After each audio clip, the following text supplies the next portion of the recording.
기후 마을 누구나 인터뷰 시간입니다. 꼭 기후나 환경 전문가가 아니라도 누구나 내가 느끼는 기후변화 또는 자신의 삶의 이야기를 솔직하게 꺼내보자 그런 시간인데요. 누구나 인터뷰에 출연하고 싶으신 분들은 샵 0999로 신청해 주시거나 오늘의 기후 밴드에 가입해서 신청해 주시면 저희가 연락드리겠습니다. 오늘은 경기도 탄소중립 도민추진단의 파주 대표세요. 전종호 선생님과 연결해 보겠습니다. 전화로 인터뷰를 할 예정인데요. 안녕하세요, 전종호 대표님. 네, 안녕하세요. 네, 안녕하세요. 제가 예전에 저도 파주에서 살았던 적이 있어서 파주 그러세요? 대표님이라고 하셔서 반가웠는데요. 네, 반갑습니다. 예, 언제부터 파주에서 지내신 건가요? 저는 뭐 파주에 온 지가 한 20년 됐어요. 아, 네. 네. 그 파주에는 어떤 계기로? 제가 그 학교에 있는데 파주에 이제 문산중학교 발령이 나서 2000년도에 네. 그 뒤부터 파주에 쭉 살았습니다. 아, 네. 학교 선생님을 하셨군요. 네.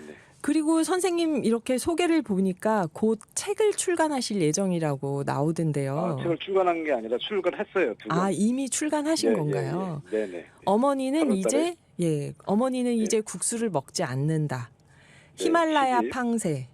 네네. 이렇게 출간을 하셨던데 히말라야 팡세면 히말라야에서 어떤 생각을 하신 건데 직접 히말라야 여행을 가셨던 건가요? 그러면요. 네. 제가 이제 그 학교에 있을 때 네네. 그 히말라야 트레킹을 2번 했는데 네. 우리가 이제 사는 그 지역하고는 너무 다르게 너무나 막 풍경이 압도적이고 이제 그런 가운데서 이제 제 삶을 돌아보는 기회를 2번 가졌습니다. 그래서 네. 그때 생각하고 명상했던 것들을 산문 30편, 네. 시 35편을 묶어서 지난달 8월 25일 날 히말라야 빵세라고는 책을 냈습니다. 그럼 여기 히말라야에서 찍은 사진들도 막 많이 들어가 있겠네요. 사진도 중간중간 들어있죠. 트레킹을 2번이나 하셨다니까 와 부럽기도 하고 정말 이거 저는 무서워서 못 갈 것 같은데. 아니 가보시면 그런 말이 있어요. 히말라야 안 가본 사람은 많지만 가본 사람 한 번 가본 사람은 없다는 말도 있습니다. 네. 그러면 선생님이 이렇게 히말라야에 가서 트레킹을 하신 게 기후나 환경에 관심을 갖게 된 계기와 연결이 됐을까요? 관계가 없다고 할 수는 없죠. 이제 이 여행이라고 하는 게 특히 이제 히말라야 같은 이런 압도적 환경 속에 그 트레킹하면서 여행하는 거는 네. 자기도 모르게 자기 삶을 이렇게 되돌아보는 계기가 되는데 네. 사실 우리가 이제 자본주의 시대에 살면서 우리의 주요 가치관이 더 많이 갖고 더 높은 자리에 오르고 더 크고 좋은 집에 사는 게 이게 우리 보통 사람들의 가치관인데 그런 히말라야 같은 그런 아주 척박한 땅이나 산에 가면 그런 생각들이 과연 옳은가라는 생각들이 들어요. 많이 갖는 거 그렇게 안 가지고도 살 수 있는데 너무 쓸모없는 곳에 집착하고 사는 것이 아닌가 이런 생각을 저절로 갖게 됩니다. 저만 그런 건 아니에요. 다른 사람들 책을 읽어봐도 그런 생각을 갖게 되는 것 같습니다. 네. 그 높은 곳에 올라가 보시면서 세상을 보는 눈높이도 달라지는 건가 말씀 들으면서 그런 생각도 드는데요. 더 낮은 자세가 되는 것 같습니다. 네. 그러면 그런 히말라야에 가서 이렇게 삶의 태도를 돌아보신 것과 함께 또 교직에 있으시면서 이 기후나 환경에 대해서 계속 어떤 문제의식을 갖게 되셨다고요? 네네. 제가 학교 있을 때 혁신교육 넘어 시민교육이라고는 책을 냈었어요. 혁신교육 넘어 시민교육. 넘어 시민교육이라고는 책을 냈는데 이제 이 시민교육의 중요성을 이제 강조하면서 시민교육 방법이나 뭐 어쨌든 사례나 이런 것들을 제가 그 책으로 만들었는데 사실 그 책 중에는 넣지 못한 게 이제 그거예요. 기후 정의 문제. 그 지속 가능 사회라는 인간의 노력이 사실 이 시대는 가장 중요한 시민교육이 되겠다는 생각이 들고 제가 2년 전에 요 파주 서진중학교 교장으로 퇴직하고 주로 지금 활동하고 있는 것이 기후 분야 활동을 하고 있는 거거든요. 요 지금 탄소중립 도민추진단 대표를 맡고 있는 것도 그 기후 정의 문제와 이제 관련된 거고요. 그렇습니다. 네, 기후 정의 문제, 지속 가능 사회를 위해서 우리가 어떤 노력을 해야 하나 이게 중요한 시민 교육이다 말씀을 주셨는데요. 지금 직함을 보니까 도민추진단 파주 지역 대표. 네. 파주 그리고 햇빛 이제 시민 발전 협동조합 교육이사. 네, 파주의 시민발전협동조합이라고 우리 네. 태양광과 관련된 협동조합이 파주 지역에 있는데 제가 그 교육이사로 맡고 있습니다. 예. 그게 이렇게 시민발전협동조합에서도 햇빛시민발전협동조합에서도 교육과 관련된 이사직을 맡고 계신데요. 혹시 선생님 교장 선생님 재직하실 때 네네. 학생들의 말씀하신 시민교육의 중요한 영역, 기후 교육을 위해서 어떤 시도를 하셨거나 특별한 경험은 없으셨을까 궁금해요. 이제 그 당시에는 이제 그 민주시민교육 이런 부분에 이제 네. 관심을 많이 가졌었어요. 아, 네.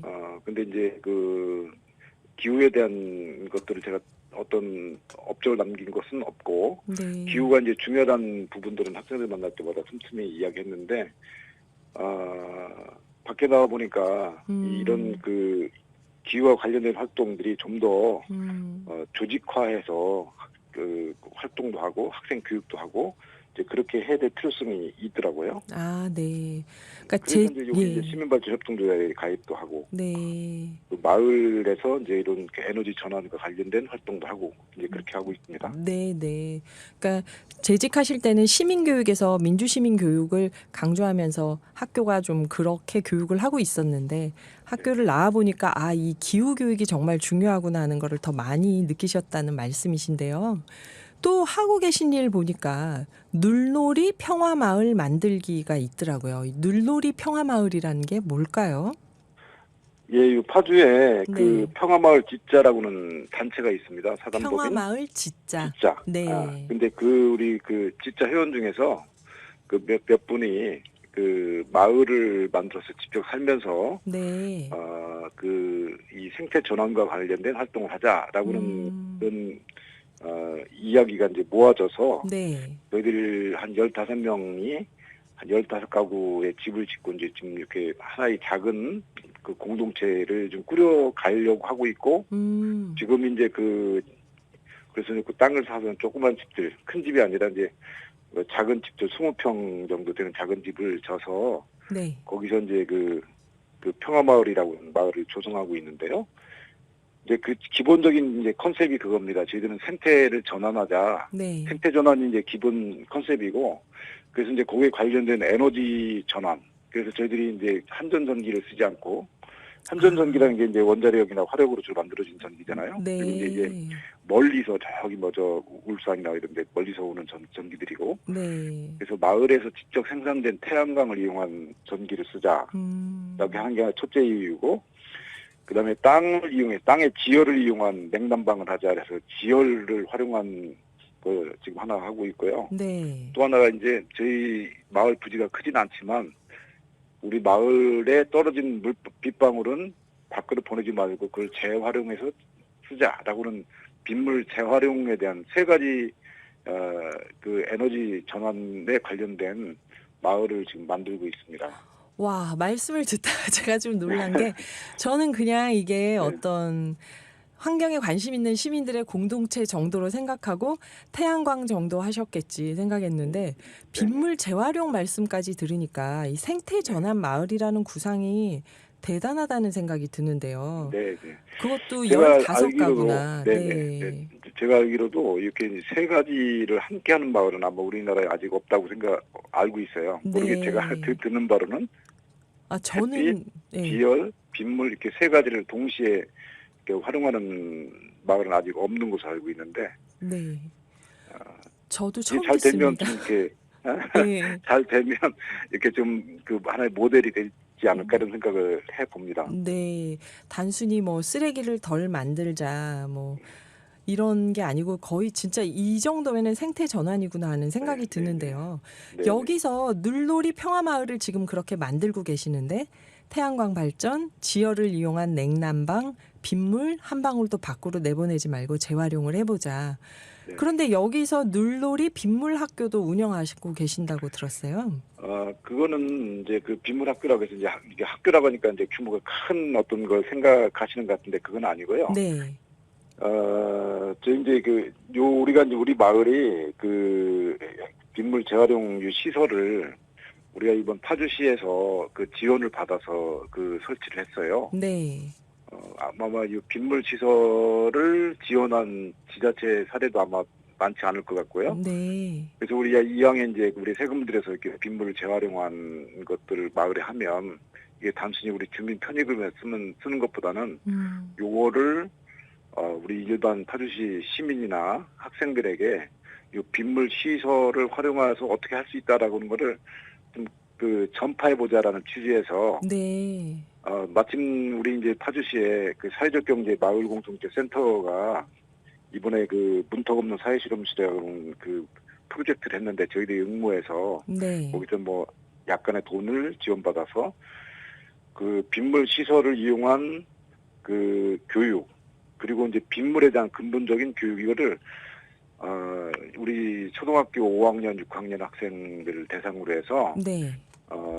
좀 수업을 해보자. 그래서 수업 지도안을 짜는 것을 내용으로 하는 그 빗물 학교를 저희들이 한 4개월 정도 이렇게 하고 있어요. 아, 그래서 선생님께서 이 아현이가 빗물에게 보내는 편지, 이현이, 빗물이 이현이에게 보내는 편지해서 네. 짧게 읽어보고 싶다고 보내주신 글이 있는데 요거를 한번 읽어보면 어떨까요?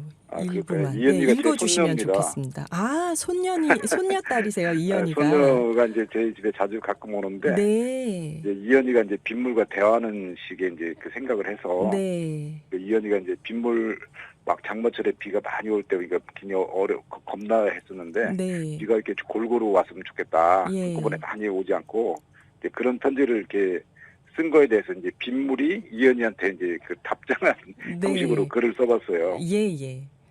그래서 제가 저 짧게 읽어드릴게요. 예. 그런데 사람들이 자기들 편하게 살려고 에너지를 너무 많이 쓰다 보니 지구 온난화 현상이 생겨서 우리 마음대로 잘 되지 않아. 지구의 수분 총량은 같은데 바람의 방향이나 온도에 따라 움직이다 보면 지역별로 계절별로 편차가 많이 생기게 되지. 그래서 우선 사람들이 좀 불편을 하더라도 에너지 사용을 줄이고 빗물을 잘 이용하는 방법을 배워야 해. 사실 옛날 사람들은 빗물을 잘 이용할 줄 알았지. 저수지 같은 게 그런 게야. 사람들이 농사를 짓기 위해 물을 저장해 두었다가 필요할 때 뺏었었지. 그런데 지금은 아주 먼데 강 상류에 큰 댐을 만들고 길고 먼 상수도관을 이용해서 집안에서 수돗물 콸콸 쓰고 있지. 그것도 너무 싼 값에. 그러다 보니 사람들이 물 귀한 줄을 몰라. 사람들이 너무 편하게만 살려고 하고 편하게 살다 보면 문제가 생기게 되지. 너희 할아버지 동네 물놀이는 빗물을 모았다 필요할 때 나무에 물도 주고 청소도 할 수 있는 빗물 이용 시설을 만들고 어린이들이나 어른들에게 빗물 교육도 한다고 들었는데 그 동네 분들은 참 지혜로운 것 같아. 빗물을 그렇게 잘 모으면 비가 안 올 때도 쓸 수 있고 상수도 요금을 절약하게 되니 꼭 먹고 알 먹고 아니겠어? 이렇게 이제 빗물이 이현이한테 이제 편지를 쓴 것처럼 이렇게 그 빗물이 이렇게 중요하다는 얘기를 이렇게 편지 형식으로 쓴 겁니다. 네, 선생님께서는 다 안 읽으셨지만 제가 마지막 문장을 읽어보면 네. 좀 더 비를 사랑해주고 지역별로 동네별로 빗물을 이용하는 방법을 연구하면 기후재앙 시대에 큰 도움이 될 거야. 이현이 같이 똑똑하고 기후에 신경 쓰는 사람들이 많아지면 좋겠어. 할아버지께서 쓰신 편지네요. 그러면 이게. 네, 할아버지는 제가 이현 이름을 빌려서 이렇게 쓴 겁니다. 네, 똑똑한 이현이에게. 선생님 이 목소리를 이현 어린이가 나중에 들으면 정말 오래오래 큰 선물이 될 것 같습니다. 저희 방송 파일이. 네, 마음이 뭉클해지는데요. 마무리하면서 선생님 청취자분들께 꼭 덧붙이고 싶은 이야기가 있다면 짧게 해주시면 어떨까요? 어떻든 그 기후 문제는 좀 더 미룰 수 있는 문제가 아니다. 이런 그 좀 위기 의식을 좀 가졌으면 좋을 것 같고요. 그리고 이제 이 기후위기 문제 해결하려면 뭐 정부나 지자체의 어떤 이니셔티브도 이제 필요하지만 사실 우리 그 개인들이 그 작은 단위부터 우선 작은 것부터 하나씩 실천하는 그런 것이 필요할 것 같습니다. 그래서 저희 물놀이 마을에서는 물놀이 평화마을에서는 우리가 할 수 있는 것부터 하나씩 이렇게 해나가려고 하고 있거든요. 그 누구나 할 수 있고 지금 우리가 하지 않으면 지구가 굉장히 위기에 처하게 된다. 위기에 처하면 빠져나오기 굉장히 힘들거든요. 위기에 들어가기 전에 우리가 조심해야 되는데 그렇게 하는 노력들이 이제 필요할 것 같습니다. 네, 선생님 귀한 말씀 감사합니다. 전종호 경기도 탄소중립 도민추진단 파주 대표님이셨습니다. 감사합니다, 선생님. 네, 고맙습니다. 예.